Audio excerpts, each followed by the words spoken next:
গ্রামের কৃষকরা কি কষ্টই না করে আমাদের জন্য। মাথার ঘামকে পাওয়া ফেলে তারা কৃষি কাজ করে, আর আমরা শহরে বসে বসে তা ভোগ করি। দর্শক, কৃষকের কষ্ট কেমন এটা জানার জন্য একটু চলে এলাম। যে লাল লাল আলুগুলো দেখেন, ছোট ছোট আলু, এগুলো কিভাবে ক্ষেত থেকে উঠায় এটা আজকে আমি নিজে আপনাদেরকে উঠিয়ে দেখাবো ইনশাল্লাহ। চলুন। তারপরে ক্ষেতের মাঝখান দিয়ে, ভুট্টা ক্ষেতের মাঝখান দিয়ে চলে গেলাম আলু খেতে।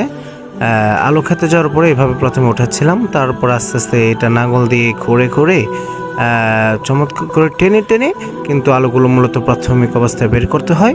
তারপরে এইভাবে আলুগুলো বেরিয়ে আসার পর এভাবে প্রথমে মূলত এগুলো খোঁড়ার পরে কিন্তু এভাবে আলু বেরিয়ে চলে আসে। তারপরে একটা একটা করে আলু কিন্তু মূলত রাখা হয়, এবং এগুলোর নিচেও কিন্তু অসংখ্য পরিমাণে আলু রয়েছে। এগুলো হচ্ছে দেশি লাল আলু, এটা অনেক দাম এবং এটা অনেক পুষ্টি খাবার।